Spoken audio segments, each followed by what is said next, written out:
Hello दोस्तों, स्वागत है आपका हमारे चैनल स्टडी विथ अनंत पर।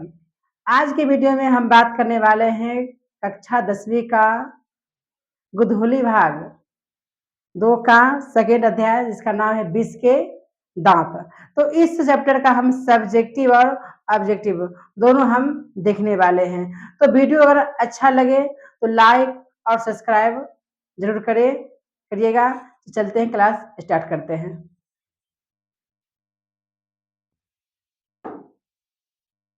चलिए, लिखा है कि बीस के दांत शीर्षक कहानीकार कौन है। तो ऑप्शन नंबर दिया है Mohan Rakesh, option number B में कमलेश्वर, नंबर सी में प्रेमचंद्र, नंबर डी में रणबीरचंद शर्मा जी। इसमें चारों में से कौन सा ऑप्शन होगा, आप लोग बताइए कमेंट में। चलिए, इसका ऑप्शन नंबर डी हो जाएगा। रुको, इसका आंसर हो जाएगा। तो आगे चलते हैं। गिरधर लाल कौन है? यहाँ के अंदर कासू का पिता है, या मदन का पिता है, रजनी का पिता है, या शेफाली का पिता है? बताइए। इसका ऑप्शन नंबर हो जाएगा आप लोग का गिरधरलाल मदन का पिता था। ऑप्शन नंबर बी में चाहिए। चलिए आगे चलते हैं। मदन ने कासू के कितने दांत तोड़ डाले थे? ऑप्शन नंबर ए में दिया है 3, ऑप्शन नंबर बी में 1, ऑप्शन नंबर सी में 2, ऑप्शन नंबर डी में 4। तो ये मदन का कितना दांत, मदन ने कासू का कितने दांत तोड़ दिए थे? तो मदन ने कासू के लिए 2 दांत तोड़ दिए। ऑप्शन नंबर सी इसका हो जाएगा जवाब। चलिए नेक्स्ट चलते क्वेश्चन के आगे को। अगला क्वेश्चन है कि नलिन बिलोचन शर्मा के माता जी का क्या नाम था? उनका माता जी क्या नाम था? तो ऑप्शन नंबर ए दिया पद्मावती शर्मा, नंबर 2 में कलावती शर्मा, नंबर 3 में रत्नावती शर्मा, नंबर डी में दिया है इंद्रावती शर्मा। तो इन चारों में से कौन सा ऑप्शन होगा, आप लोग को जवाब देना है, बताइए। इसका आंसर हो जाएगा Ratnavati Sharma, option number C. चलते हैं आगे चलते हैं शर्मा।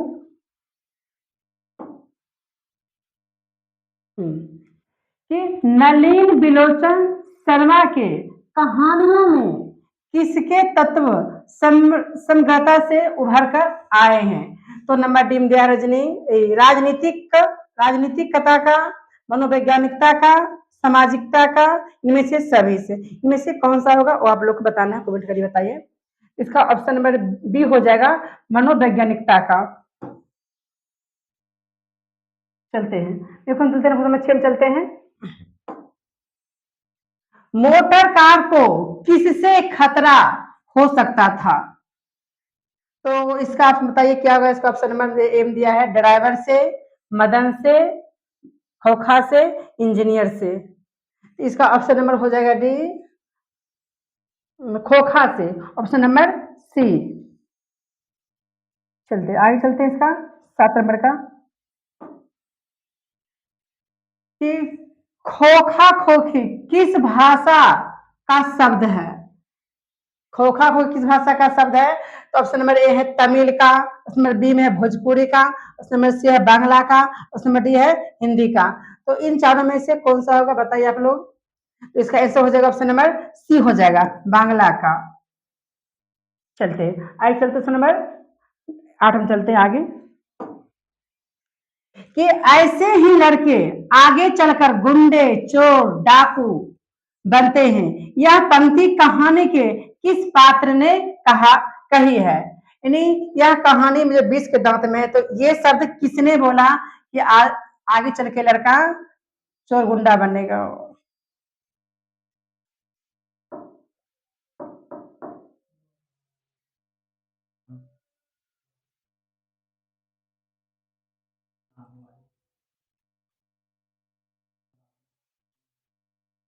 चलिए, तो इसका आंसर हो जाएगा जी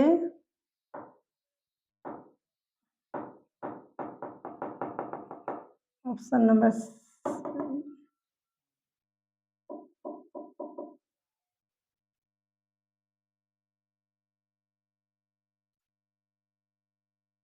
चलिए तो दोस्तों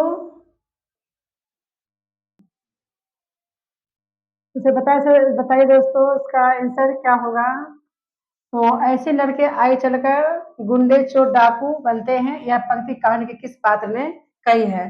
तो इस कहानी नंबर ए सेन साहब की धर्मपत्नी, option number B Girdhar, option number C Sen साहब, ऑप्शन नंबर डी सोफर। इसका ऑप्शन नंबर हो जाएगा सी हो जाएगा, सेन साहब ने इस बात को बोले थे।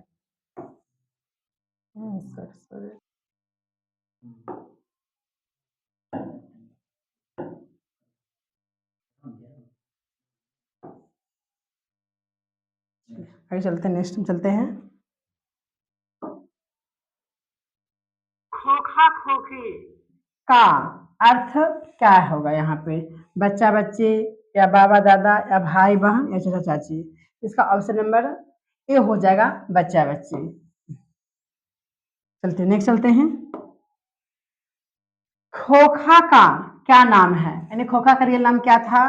तो कीसु दिया है, कुसु दिया है, कासु दिया है, कीसु दिया है। तो इनमें से कौन सा नाम होगा आप लोग को कमेंट में बताना है चूज करके। इसका तो ऑप्शन नंबर सी हो जाएगा कासु। चलते आगे। ऑप्शन है बीस के दांत कैसी कहानी है। बीस के दांत कैसी है, सामाजिक है या ऐतिहासिक है या धार्मिक है या मनोवैज्ञानिक है। तो इनमें चारों में से कौन सा है। ऑप्शन नंबर ए सामाजिक है, नंबर बी में ऐतिहासिक, नंबर सी में धार्मिक, नंबर डी में मनोवैज्ञानिक था। इसका ऑप्शन नंबर सी डी हो जाएगा मनोवैज्ञानिक। आगे चलते हैं। अगला है सेन साहब अपने पुत्र को क्या बनाना चाहते थे या क्या छूट गया है, क्या छूट चुका है। तो उनका बिजनेस में इंजीनियर बनाना चाहते थे। ठीक है, इसका नंबर ए हो जाएगा।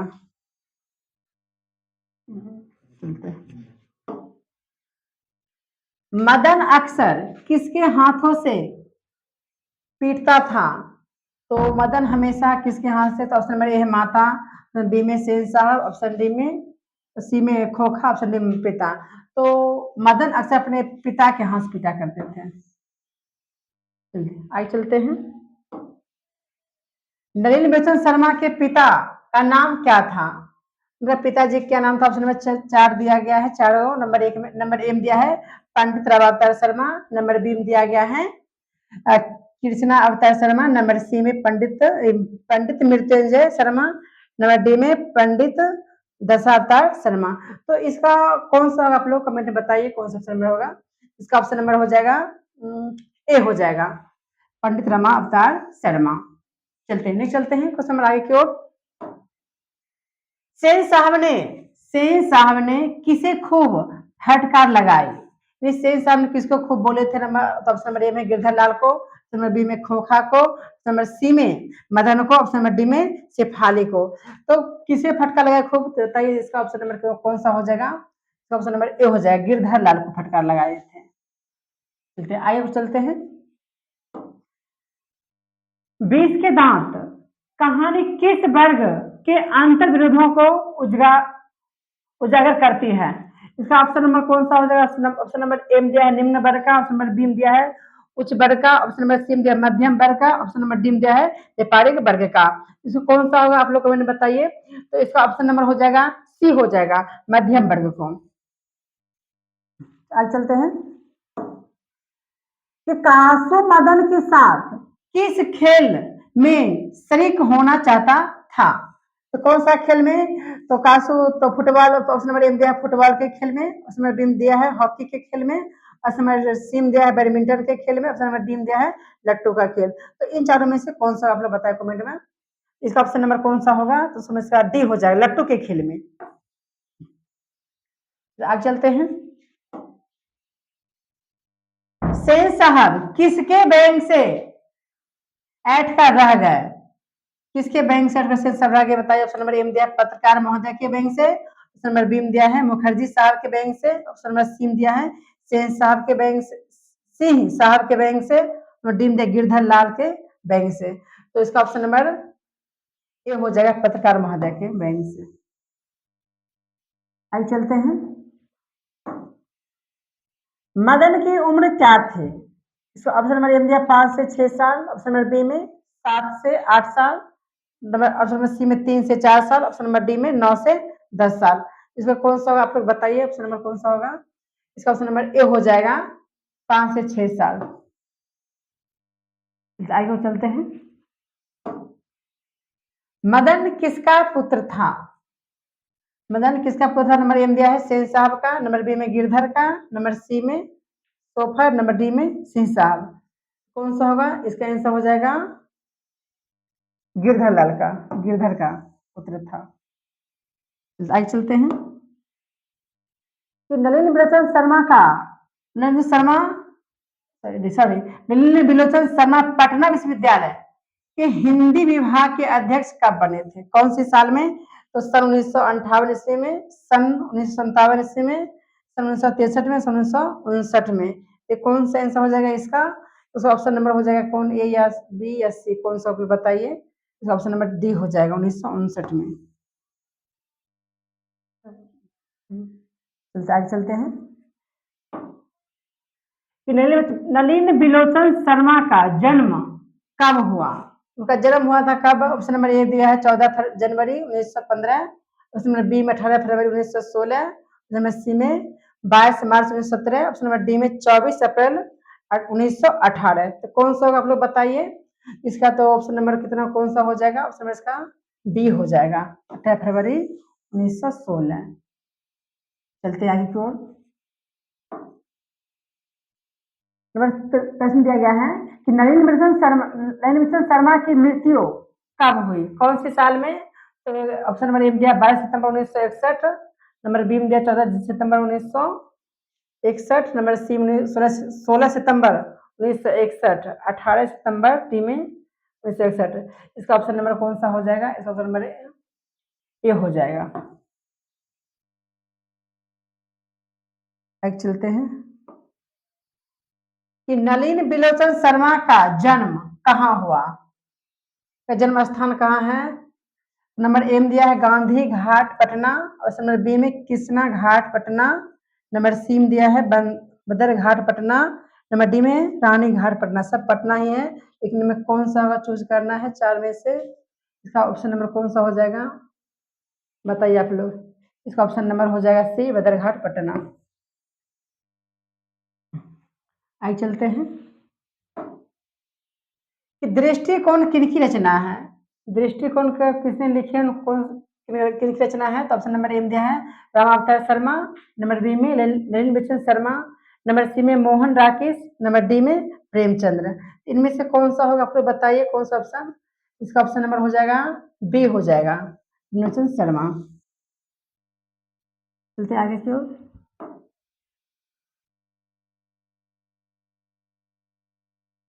लड़कियां क्या है? कठपुतलियां है। किसे इस बात पर गर्व है? लड़कियां कठपुतलियां इस बात में किसको खुशी है, किसको गर्व है? नंबर ए में दिया है भाई बहन को, नंबर बी में चाचा चाची को, नंबर सी में मामा मामी को, और नंबर डी में माता पिता को। तो इस बात से खुशी को किनको है आप लोग बताइए कमेंट में। ऑप्शन नंबर हो जाएगा तो डी हो जाएगा।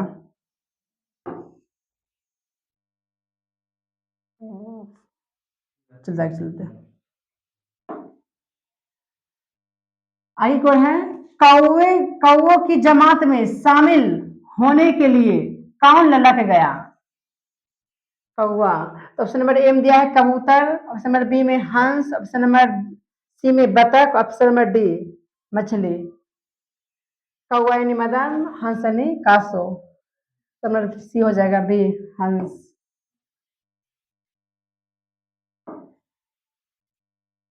किसके अनुसार सेनों ने सिद्धांतों को भी बदल दिया था, बदल लिया? तो नंबर ऑप्शन नंबर ए में दिया है बेटियों के अनुसार, बेटियों के अनुसार, नंबर बी में खोखा के अनुसार, नंबर सी में मदन के अनुसार, नंबर डी में गिरधर के अनुसार। इसका कौन सा ऑप्शन आप लोग बताइए? इसका आंसर हो जाएगा खोखा के अनुसार। इसको खोखा के अनुसार ही हो जाएगा।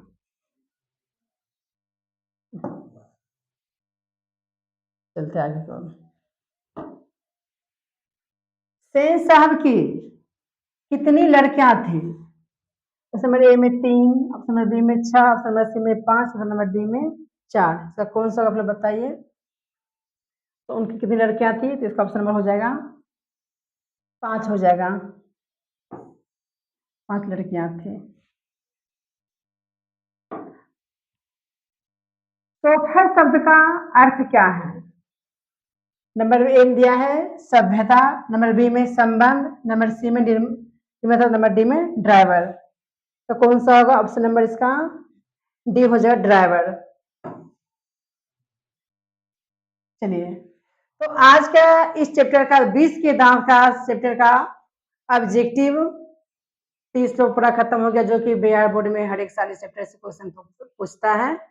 तो अब चलते हैं हम लोग, अब इसके बाद सब्जेक्ट की ओर चलते हैं। तो चलिए बच्चों, अब चलते हैं 20 के दांत चैप्टर का सब्जेक्ट क्वेश्चन की ओर चलते हैं। आइए तो स्टार्ट करते हैं। चलिए, आपका पहला प्रश्न है कि 20 के दांत शीर्षक कहानी का नायक कौन है? तर्कपूर्ण उत्तर दे। इसका आंसर पढ़ते हैं। आंसर क्या दिया है? नायक यानी कोई भी। चलिए पढ़ते हैं। 20 के दांत कहानी में मदन ऐसा पात्र है जो अहंकारी के अहंकार को नहीं सहन करता है, बल्कि उसका स्वाभिमान जड़ता होता है और वह खोखा जैसे बालक को कठोर देकर वर्षों से दबे अपने पिता की आंखें भी खोल देता है। संपूर्ण कहानी में मदन की क्रांतिकारी भूमिका है, अतः इसका नायक मदन ही है। चलते आगे और चलते क्वेश्चन के।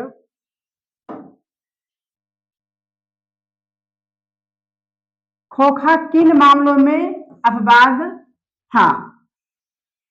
आइए, तो सेन साहब एक अमीर आदमी थे। खोखा उनके बुढ़ापे की आंखों का तारा था, इसलिए मिसेस सेन ने उसे काफी छूट दे रखी थी। खोखा जीवन के नियम का जैसे अपवाद था और इसलिए यह भी स्वाभाविक था कि वह घर के नियमों का भी अपवाद था। सेन साहब का जो मतलब आखिरी उनका औलाद था, जब पूरा उन्होंने उम्मीद खो दी कि अब हमको एक मतलब संतान नहीं होगा, तो लास्ट में जाके खोखा का जन्म होता है।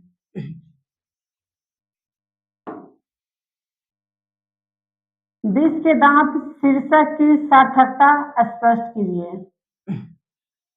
इस कहानी का सारांश यहाँ पर थोड़ा सा दिखाना है।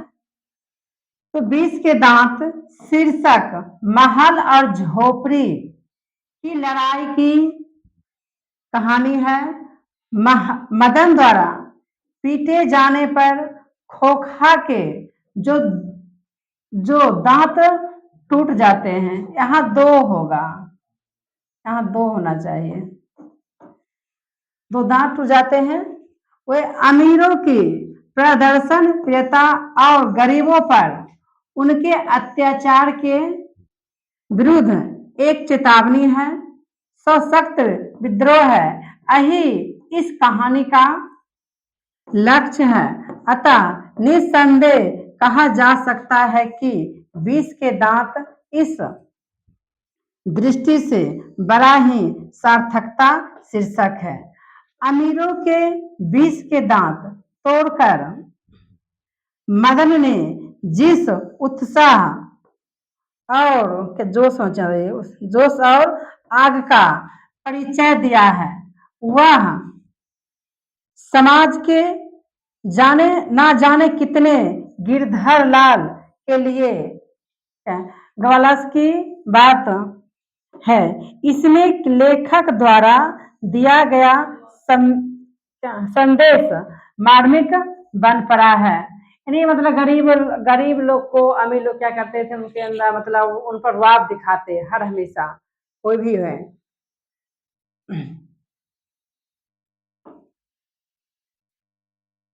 चलिए, कासू का चैत्र चित्रण करें। कासू कौन था उसके बारे में बताना है। तो कासू समृद्ध पिता का शोक लड़का होगा, लड़का है। माता पिता और बहनों को अतिशय प्रेम पाकर उसके स्वभाव में एक प्रकार का दुराग्रह व्याप्त हो गया है। वह जिद्दी स्वभाव का है, उसके मन में जो आता है वही करता है, उसमें अहंकार वृत्ति भी है। चलिए, तो बहुत दुलार था, इसीलिए मतलब एक बेटा है तो सेंस हम बहुत दुलार मतलब बना दिए हैं। जो मन आए जिसको वो बोल देता था, बहन को, माता या जो भी थे बगल का पड़ोसी को, तो चलता था क्योंकि वो मतलब बड़े घर का लड़का था, इसीलिए। अगला क्वेश्चन है कि आपकी दृष्टि में कहानी 20 के दांत का नायक कौन है? तर्कपूर्ण उत्तर दे। आइए चलते हैं। तो हमारी दृष्टि में 20 के दांत शीर्षक कहानी का नायक मदन है। सारे पात्रों में सर्वाधिक प्रभावशाली है और कथा वस्तु में उसका ही महत्व सर्वोपरि है। इस दृष्टि से विचार करने पर स्पष्ट ज्ञात होता है कि इस कहानी का नायक मदन ही है। यहाँ कौन नायक होगा? यहाँ मदन ही है। इसमें मदन का ही चरित्र है जो सबसे अधिक प्रभावशाली है। पूरी कथा वस्तु में इसी के चरित्र का महत्व है। खोखे के विषय के दांत उखाड़ने की महत्वपूर्ण घटना का भी वही संचालक है। अतः निर्विवाद रूप से मदन की कहानी का नायक मदन ही हो सकते हैं। यानी मतलब मदन मदन मतलब गरीब घर का लड़का था, कासू मतलब अमीर था। तो झगड़ा के विवाद में क्या हुआ, उनका कासू का 2 दांत तोड़ देते हैं। तो उनको भी मतलब जवाब वो समझ में, उनको जवाब दांत तोड़कर ही दे देते हैं।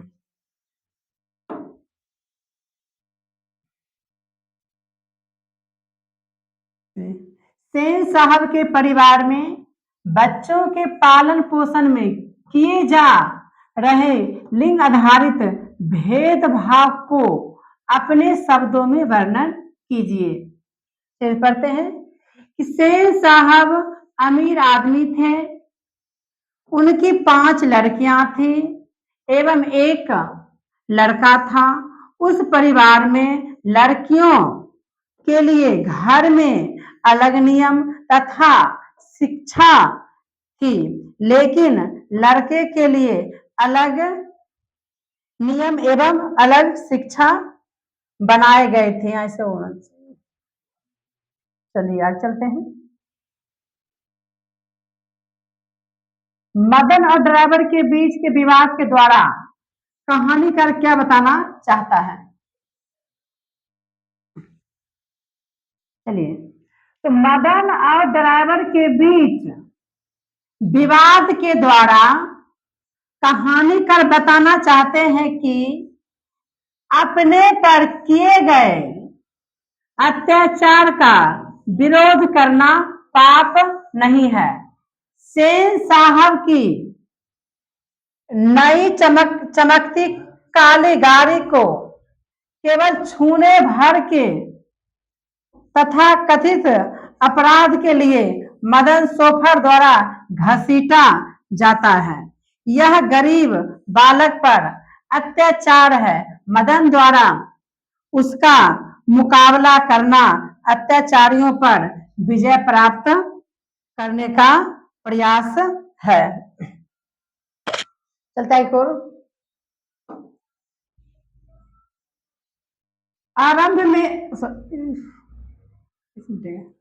आरंभ से ही कहानीकार को स्वर व्यंग्यपूर्ण है, ऐसे कुछ प्रमाण उपस्थित करें। आइए देखते हैं। तो 20 के दांत कहानी के प्रारंभ में मोटर कार की बात की प्रस्तुति व्यंग्यात्मक शैली में है। उनके लड़कियां के गुणों की चर्चा सेन साहब द्वारा खोखा को एक इंजीनियर के रूप में देखना, उसकी हमेशा प्रशंसा करना भी लेखक का व्यंग्य ही है। चलते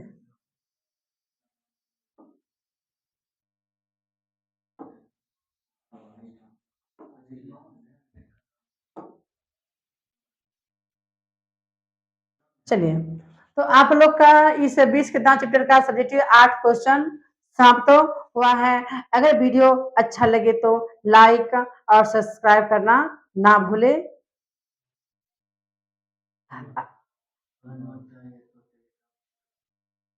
अगर आप नोट लेना चाहते हैं तो आप हमारे टेलीग्राम चैनल से जाके जुड़ सकते हैं, और इसका नंबर दे दिया जाएगा, कमेंट में पढ़ लीजिएगा। जय हिंद, जय भारत।